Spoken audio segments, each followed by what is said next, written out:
എനിക്കെന്റെ അമ്മ മതി. അമ്മ മാത്രം മതി. ആരൊക്കെ എന്തൊക്കെ പറഞ്ഞാലും എന്നെ വിട്ടുകൊടുക്കല്ലേ അമ്മ.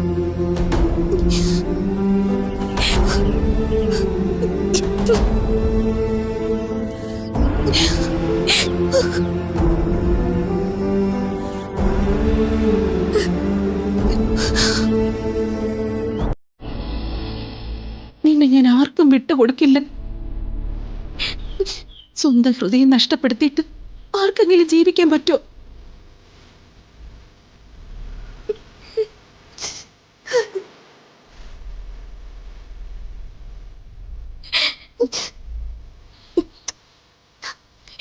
വെറുതെ ആവശ്യമില്ലാത്ത സങ്കടങ്ങൾ വെച്ച് കൂട്ടണ്ട. എന്റെ മോള് കരയുന്നത് കണ്ട അമ്മയുടെ നെഞ്ച് വല്ലാതെ വേദനിക്കും. വാ, നമുക്ക് അച്ഛൻ്റെ അടുത്തേക്ക് പോവാം.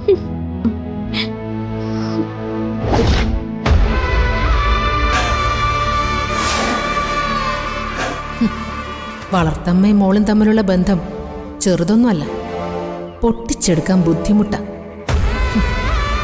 പക്ഷേ എത്ര കഠിനമായാലും വേർപെടുത്തിയല്ലേ പറ്റൂ.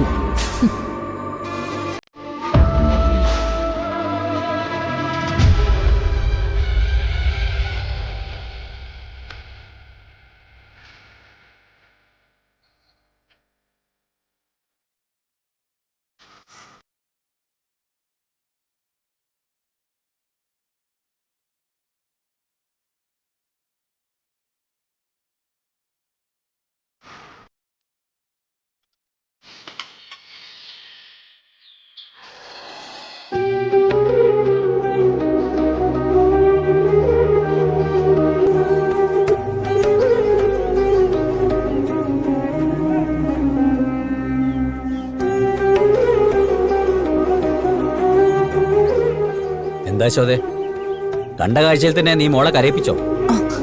ഞാൻ കരയിച്ചതൊന്നും അല്ല. എന്തൊക്കെയോ സ്വപ്നങ്ങൾ കണ്ടു എന്ന് പറഞ്ഞിട്ട് മോള് തന്നെയാ കരഞ്ഞ്.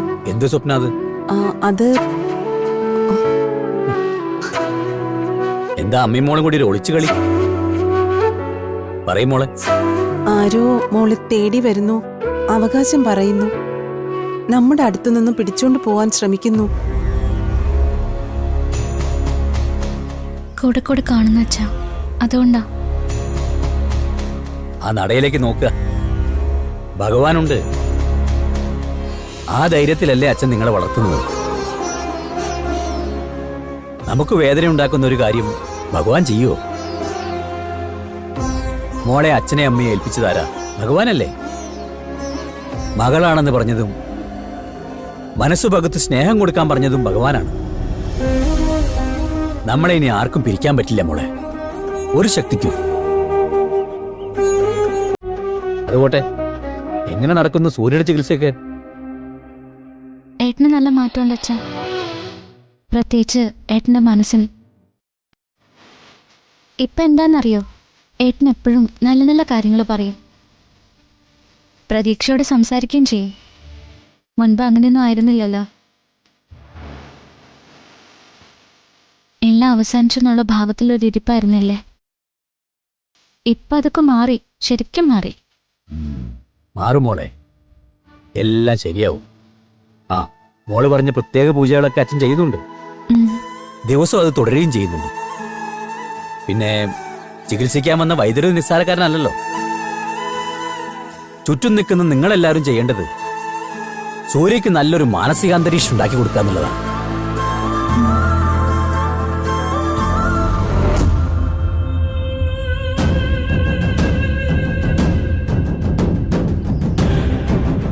ഏട്ടന് സുഖമായി കഴിഞ്ഞാൽ ഞാൻ പെട്ടെന്ന് തിരിച്ചു വരും കേട്ടോ. കണിമംഗലത്തിന്റെ പ്രൗഢിയല്ല, ആറ്റുശ്ശേരിയിലെ പവിത്രതയാ എന്റെ മനസ്സിന് ചേരുക. അതൊരു നല്ല കാര്യമാണ്. പക്ഷേ ഇപ്പം മോൾ അവിടെ നിൽക്കുന്നോണ്ട് അച്ഛന് വേറൊരു സമാധാനം കൂടിയുണ്ട്, പ്രിയങ്കയുടെ കാര്യത്തിൽ.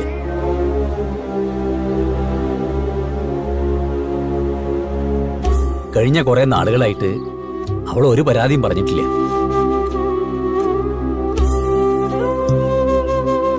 അവളെക്കുറിച്ച് ആരും ഒരു പരാതി പറഞ്ഞ് കേട്ടതുമില്ല. അടുക്കും ചിട്ടയുള്ള ഒരു ജീവിതം മനസ്സിലാക്കി കൊടുക്കാൻ എന്റെ മോൾ അവളുടെ കൂടെ ഉണ്ടാവും നല്ലതാ.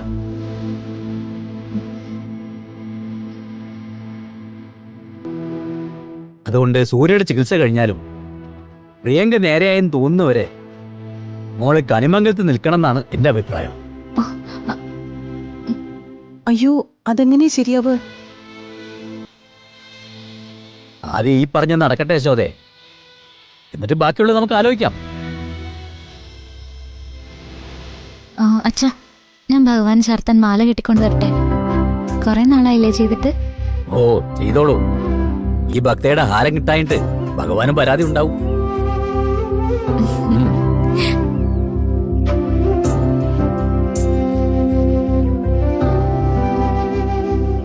അതെ, സൂര്യയുടെ അസുഖം മാറിയാൽ ഉടൻ തന്നെ അവൾ ഇങ്ങ് പോന്നോട്ടെ. പിന്നെ അവിടെ നിൽക്കാൻ നിർബന്ധിക്കണ്ട. രാധിക മോൾ അവിടെ നിൽക്കുന്നതുകൊണ്ട് വേറെ എന്തെങ്കിലും പ്രശ്നം താൻ കാണുന്നുണ്ടോ? അതല്ല, ഒരു മുതിർന്ന പെൺകുട്ടിയല്ലേ. എന്താണ് മറ്റുള്ള അച്ഛനമ്മമാര് മക്കളെ വിശ്വസിക്കുന്ന പോലെ അല്ലല്ലോ. എന്റെയും തന്റെയും വിശ്വാസത്തിന്റെ താക്കോലല്ലേ അവള്. അവളുടെ ഭാഗത്തുനിന്ന് ഒരു തെറ്റും വരില്ല. എന്റെ മോളാ അവള്. തന്തയും തള്ളയും മോളും കൂടി അങ്ങ് സ്നേഹിച്ച് മത്സരിക്കാം. ഇവറ്റകൾക്കൊന്നും വേറെ പണിയില്ലേ?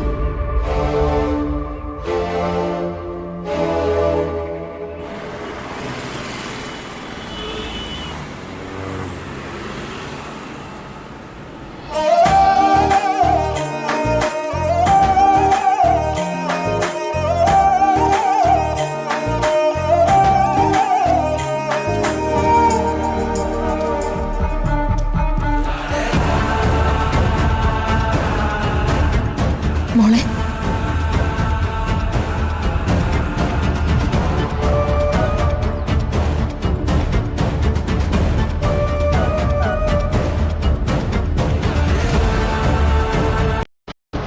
ഇന്ന് എന്റെ മോളെ ജനിച്ച ദിവസം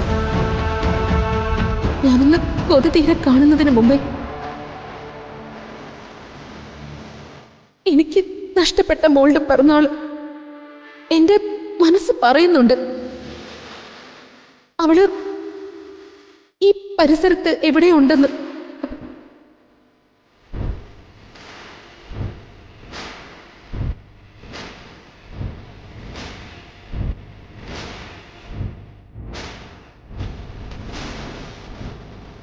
എന്താ?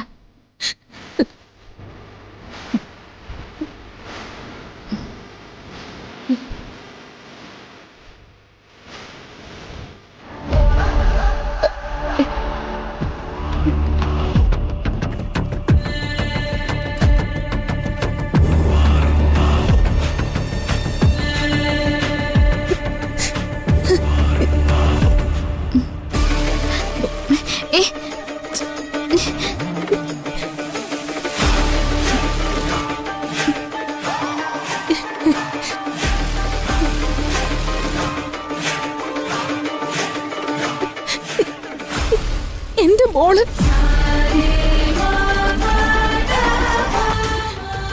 മോളെ, ഞാൻ നിന്റെ അമ്മയാ.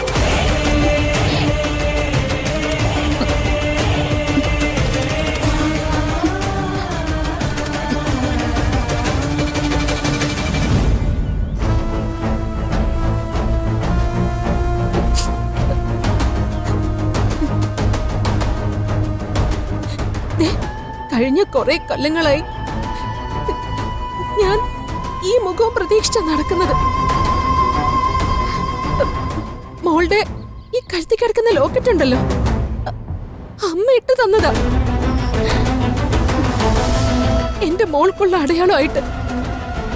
നിങ്ങൾ എന്തൊക്കെയാ പറയുന്നേ? ഞാൻ നിങ്ങൾ ഉദ്ദേശിക്കുന്ന ആളൊന്നും അല്ല. അതെ, ഭഗവാൻ കാണിച്ചു തരുന്ന ഈ ലോക്കറ്റിന്റെ ഉറപ്പല്ലാതെ മറ്റൊന്നും എനിക്ക് വേണ്ട. നീ തന്നെ എന്റെ മകള്. അതേ മോളെ, ഞാനാ ഈ ലോക്കറ്റ് ഇട്ടത്. എനിക്ക് ലോക്കറ്റ് വഴി കിടന്ന് കിട്ടിയതാ. എനിക്ക് അച്ഛനും അമ്മയുണ്ട്. അല്ല, ഞാൻ സത്യ പറയുന്നത്. ദേ ഈ ഭഗവാന്റെ നടയിൽ വെച്ച് ഞാൻ കള്ളം പറയില്ല മോളെ. വേണ്ട, എനിക്കൊന്നും കേൾക്കണ്ട. മോളക്കോ ഓ മോള്.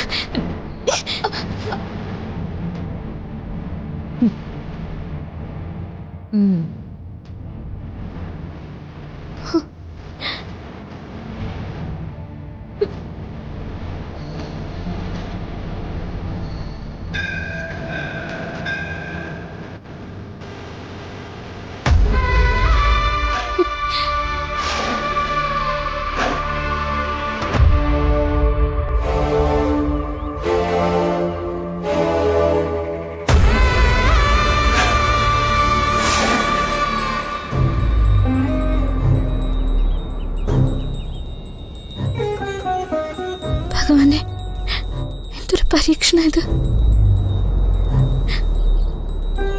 അവർ ശരിക്കും എൻ്റെ അമ്മയാണോ? അവർ പറയുന്നൊക്കെ സത്യം. ഈ ലോകത്തിനെ കുറിച്ചും ഭഗവാന്റെ ചിത്രത്തിനെ കുറിച്ചൊക്കെ പറഞ്ഞ സത്യം. പക്ഷെ എൻ്റെ മനസ്സത് അംഗീകരിക്കുന്നില്ല. എന്റെ മനസ്സിനൊരുത്തരെന്താ? എന്റെ മനസ്സിനെ സമാധാനിപ്പിക്കുന്ന ഒരുത്തരം.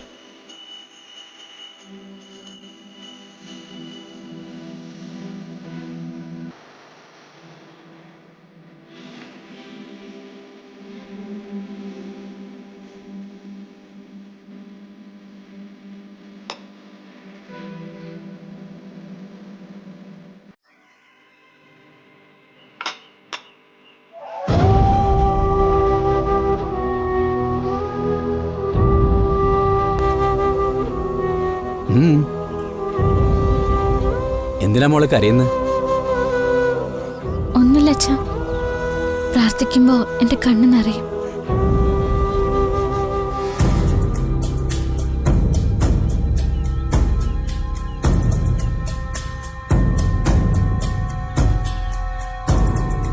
ആരെയാ മോള് നോക്കുന്നത്?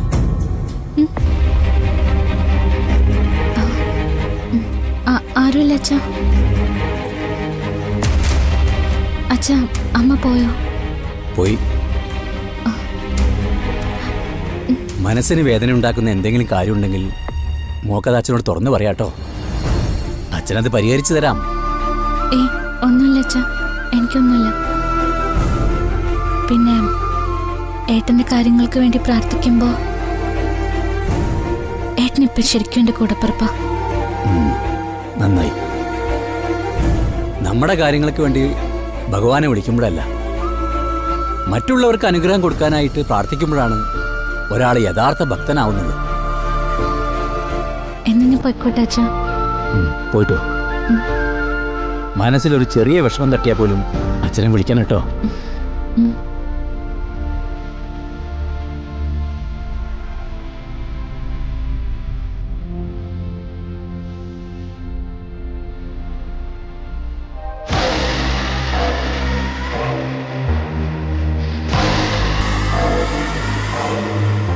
എനിക്കെന്റെ യശോദാമ്മയും ഈ അച്ഛനും അല്ലാതെ മറ്റാരുമില്ല. എന്നെ ആരും തേടിയും വരാനില്ല.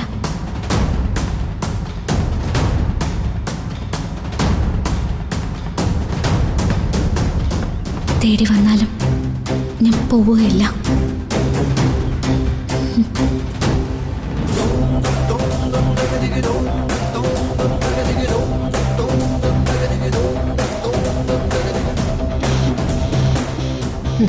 അച്ഛൻ, അമ്മ, മോള് വലിയ ബുദ്ധിമുട്ടാണ്.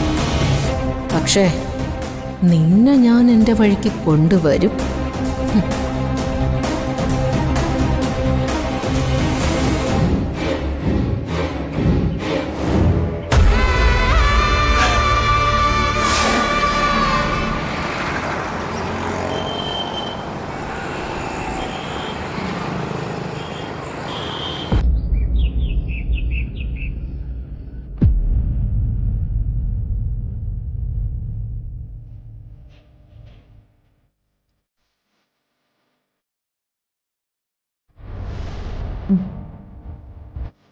ഒരു സാധാരണ മന്ത്രവാദിയുടെ അടുത്തൊന്നും മുത്തശ്ശി പോവില്ല.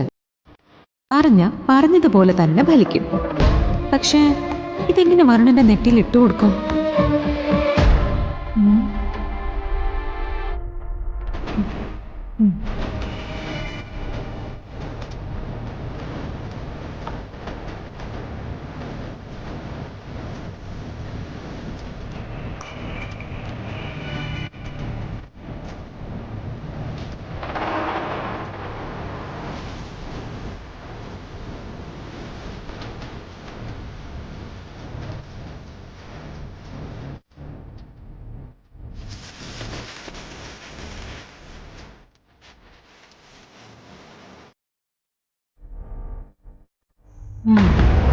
ക്ഷേത്രത്തിലെ പ്രസാദമാണെന്ന് പറഞ്ഞ് വരുൺ വിശ്വസിക്കും.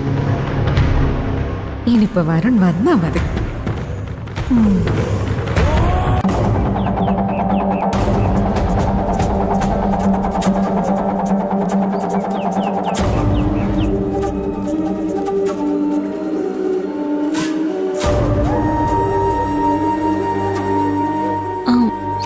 വരുൺ പനി വിട്ടു മാറിയില്ലല്ലോ, പിന്നെന്തിനാ ഇപ്പൊ ജോഗിങ്ങിന് പോയാ? പനി മാറിയില്ല എന്ന് തന്നോട് ആര് പറഞ്ഞു? അതെ, എന്റെ കാര്യങ്ങളൊക്കെ ഞാനല്ലേ തീരുമാനിക്കുന്നത്. ഇതെന്തിനാ എന്നോട് രാവിലെ തന്നെ ഇങ്ങനെ വഴക്കിടുന്ന? ഇഷ്ടമില്ലാത്ത കാര്യങ്ങൾക്ക് രാവിലെ എന്നോ വൈകുന്നേരമോ ഒന്നുമില്ല. താൻ എന്തിനാണോ രാവിലെ തന്നെ എന്നെ ഇങ്ങനെ ഇറിറ്റേറ്റ് ചെയ്യുന്നത്? ഞാൻ തർക്കത്തിനൊന്നുമില്ല. ദേ, ജോഗിങ്ങിന് പോയത് പോയി. ഇനി ഈ വേർപ്പിൽ കുളിക്കുകയും കൂടി ചെയ്യരുത് കേട്ടോ. എന്താ കുളിച്ചാല്? തലയിലെ വേർപ്പൊക്കെ മാറിയിട്ട് കുളിച്ചാ മതി. ഓഹോ, അങ്ങനെ ഉണ്ടോ? ഉണ്ട്. ആ, എന്നാ പിന്നെ ഇപ്പൊ തന്നെ കുളിച്ചിട്ട് കാര്യം. വരുൺ, വെറുതെ തമാശ കളിക്കല്ലേ. ആ, സത്യത്തിൽ ഞാൻ കുറച്ച് കഴിഞ്ഞിട്ട് കുളിക്കാന്നാ കരുതിയത്. ഏതായാലും ഇത്ര നിർബന്ധമായിട്ട് താൻ പറഞ്ഞ സ്ഥിതിക്ക് ഇനി വേർപ്പോടെ കുളിച്ചേ പറ്റൂ. വരുൺ, വേണ്ട, ഇപ്പൊ കുളിക്കണ്ട. മാറി നിൽക്കാനല്ലേ പറഞ്ഞേ? മനുഷ്യനായ കുറച്ചൊക്കെ നാണം വേണം. പറയുന്നത് മനസ്സിലാക്കണം.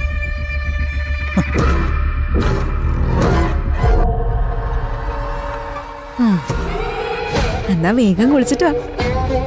എനിക്ക് ഈ സിന്ദൂരം ചാർത്തി തരാനാണെന്ന് പറഞ്ഞാ കേക്കില്ലല്ലോ. അപ്പൊ പിന്നെ എതിര് പറഞ്ഞു ജയിക്കുന്നതാ നല്ലത്. പൊന്നുമോൻ വേഗമായി കുളിച്ചിട്ടാ.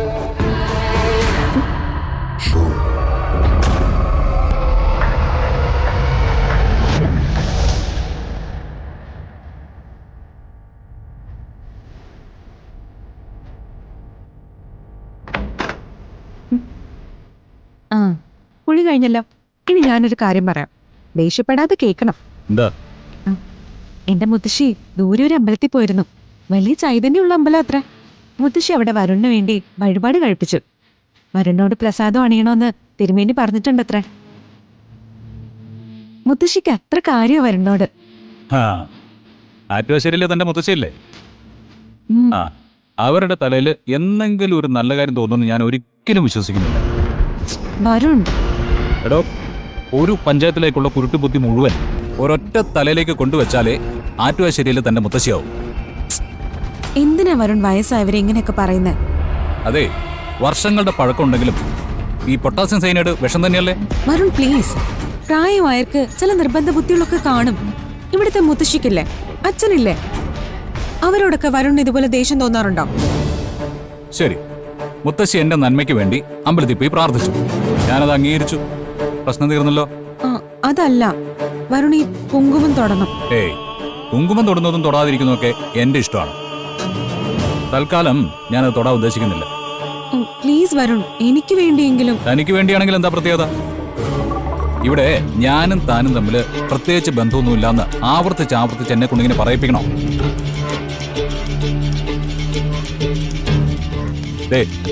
ഞാനും താനും തമ്മിലുള്ള ബന്ധം ക്യാഷാണ്. എനിക്ക് വേണ്ടി മുത്തശ്ശി അമ്പലത്തിൽ പോയതിന് മുത്തശ്ശിക്ക് എന്തെങ്കിലും അയച്ചു കൊടുക്കണോ? അതോ മുത്തശ്ശിയെ പറഞ്ഞയച്ചതിന് തനിക്ക് എന്തെങ്കിലും വേണോ? എങ്കിൽ അത് ഞാൻ സെറ്റിൽ ചെയ്യാം. ഞാൻ അടുക്കാൻ തുടങ്ങുമ്പോഴൊക്കെ വരുൺ കൂടുതൽ അകലുകയാണ്. അതേ, തന്റെ തോന്നല. ഞാൻ എന്നും തന്നോട് ഒരേ സ്റ്റാൻഡില്ല. പണം കിട്ടിയപ്പോ താൻ ഒളിച്ചോടി പോകാൻ തീരുമാനിച്ചു. ആ പ്ലാൻ നടക്കാതായപ്പോ വീണ്ടും താൻ കണിമംഗലത്തേക്ക് തിരിച്ചു കയറി. അത് മാത്രമല്ലേ സംഭവിച്ചുള്ളൂ. അല്ലാതെന്താ? ദേവനാരായണൻ തിരുമേനിയുടെ മകൾ പ്രിയങ്കയ്ക്ക് മനസ്സിൽ പെട്ടെന്ന് ഐശ്വര്യം കയറിപ്പോയോ? പറ. ഇനി ഞാൻ ഒന്നും ആവശ്യപ്പെടില്ല, മറ്റൊന്നും ആവശ്യപ്പെടില്ല. ഞാൻ ഇതൊന്നും തൊട്ട് തന്നോട്ടെ. ഇതെന്റെ ദേഹത്ത് തൊട്ട് തന്നാ ഞാൻ ചിലപ്പോ തല്ലിന്ന് വരും. പിന്നെ ആളുകളെ വിളിച്ചു കൂട്ടിയുള്ള സ്ഥിര അഭ്യാസം ഉണ്ടല്ലോ, ഈ പുണ്യവതിയായിട്ടുള്ള പെണ്ണായിട്ടുള്ള അഭ്യാസം. ഇനി ഒരിക്കൽ അത് കാണേണ്ടി വന്ന എന്റെ നിയന്ത്രണം വരും. കൊണ്ടുപോകുന്നുണ്ടോ? വരുൺ, എനിക്കൊന്ന് ഡ്രസ് ചെയ്യണം. ഒന്ന് പുറത്തു പോവോ? ഇട ഒന്ന് പുറത്തു പോകാനാ പറഞ്ഞത്. ഓ, മോള് ചെയ്യുന്നത് സഹിക്കാൻ പറ്റുന്നില്ല, പിന്നെയാണ് അമ്മൂമ്മയുടെ വക. ദേ, എല്ലാവരും എനിക്ക് നന്നായിട്ട് അറിയാം. ഒന്ന് ഇറങ്ങി പോടോ. പോവാൻ